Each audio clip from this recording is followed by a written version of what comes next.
Selamat siang, perkenalkan nama saya Friska Tesalonika Harahap dengan nomor induk mahasiswa 22011-42004.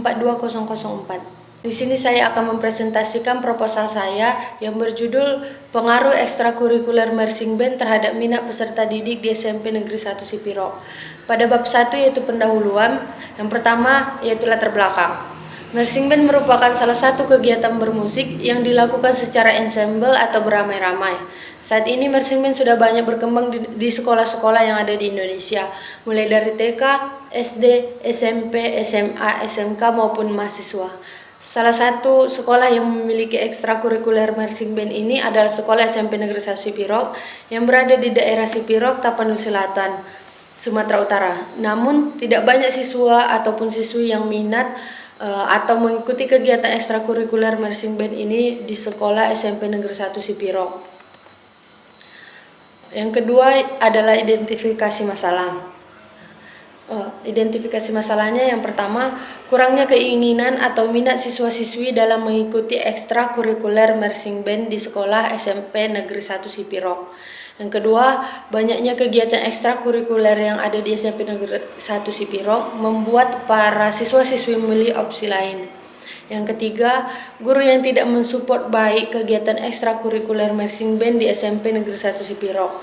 Yang keempat, kurangnya pengetahuan tentang marching band sehingga siswa-siswi lebih memilih kegiatan yang familiar seperti pramuka dan kegiatan olahraga. Yang kelima, tidak adanya support dari orang tua. Selanjutnya, rumusan masalah. Yang pertama, mengapa siswa-siswi lebih memilih ekstrakurikuler lain daripada marching band? Yang kedua, apa penyebab support dari guru dan orang tua siswa-siswi yang kurang untuk kegiatan ekstrakurikuler marching band? Selanjutnya, ada tujuan penelitian. Yang pertama, untuk mengetahui alasan siswa-siswi lebih memilih ekstrakurikuler lain daripada marching band. Yang kedua, untuk mengetahui penyebab support dari guru dan orang tua siswa-siswi yang kurang untuk kegiatan ekstrakurikuler marching band. Selanjutnya pada bab 2 yaitu landasan teoritis dan kerangka konseptual. Yang pertama, landasan teoritis. Menurut Mulung, teori didefinisikan sebagai seperangkat proposisi yang terintegrasi secara sintaksis atau mengikuti aturan tertentu yang menghubungkan secara logis dengan data yang diamati, dan berperan sebagai wahana meramalkan dan menjelaskan fenomena yang diamati.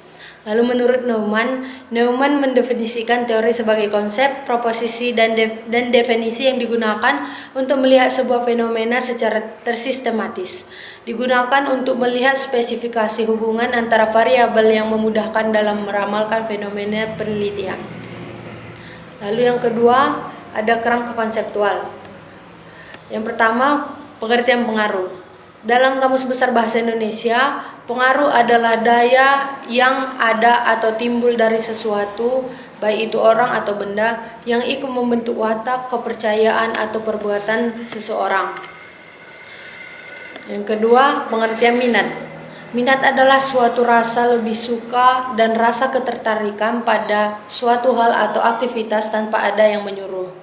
Minat pada dasarnya adalah penerimaan akan suatu hubungan antara diri sendiri dengan sesuatu di luar diri. Lalu yang ketiga, yaitu karakteristik siswa SMP.